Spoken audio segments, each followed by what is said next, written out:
तो हकीकत यह है कि जब ये दुरूद हम पढ़ते हैं कि उस दुरूद का पूरी उम्मत को सवाब पहुंचता है। नबी पाक सल्लल्लाहु अलैहि वसल्लम पर दुरूद भेजने का मतलब यह है अल्लाह उसके 10 गुनाह माफ करता है।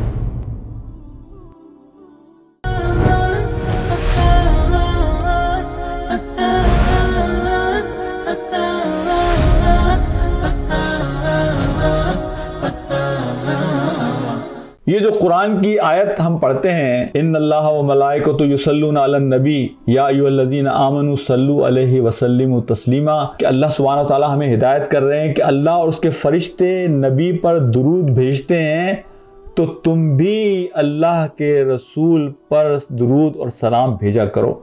सबसे पहली बात तो ये समझ लीजिए, हदीस कुदसी में है कि अल्लाह सुब्हानहू व तआला फरमाते हैं कि जो फर्द अल्लाह के रसूल पर दुरूद भेजता है, अल्लाह उस पर 10 मरतबा सलामती भेजता है, अल्लाह उसके 10 गुनाह माफ करता है और अल्लाह उसके 10 दर्जे बुलंद करता है, 10 नेकियां उसकी लिखी जाती हैं। न सिर्फ अल्लाह सुब्हानहू व तआला उस पर ये सारी रहमतें करते हैं, फरिश्ते भी उसके लिए दुआएं करते हैं, उस पर रहमत भेजते हैं। नबी पाक सल्लल्लाहु अलैहि वसल्लम पर दुरूद भेजने का मतलब यह है कि आप अपने लिए उस दुआ में, दुरूद की दुआ में आप खुद भी शामिल हैं। मौलाना मौदूदी रहमतुल्लाह अलैह ने एक बात फरमाई, वो कहते हैं जो हम दुरूद पढ़ते हैं और उसमें हम आले मोहम्मद कहते हैं, आले मोहम्मद में नबी पाक सल्लल्लाहु अलैहि वसल्लम की पूरी उम्मत शामिल है। इसलिए कि कुरान में अगर आप देखें, कुरान जहां कहता है आले फिरौन, ये आले फिरौन से मुराद फिरौन का खानदान नहीं है, बल्कि उसका पूरा कबीला है।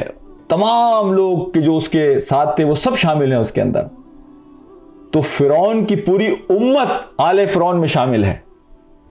तो जब आले का लफ्ज इस्तेमाल होता है अरबी में, तो वो उन तमाम लोगों के लिए होता है कि जो उसके पैरोकार हैं, जो उसके पीछे चलने वाले हैं, जो उसका साथ देने वाले हैं, जो उसकी आवाज़ पर लब्बैक कहने वाले हैं। तो हकीकत यह है कि जब ये दुरूद हम पढ़ते हैं तो इस दुरूद की और बहुत सारी नेमतें हैं, लेकिन उनमें एक बहुत बड़ी नेमत ये भी है कि उस दुरूद का पूरी उम्मत को सवाब पहुंचता है, हम समेत, मुझ समेत, मेरे भाइयों और मेरे दोस्तों और मेरे अजीज़ों।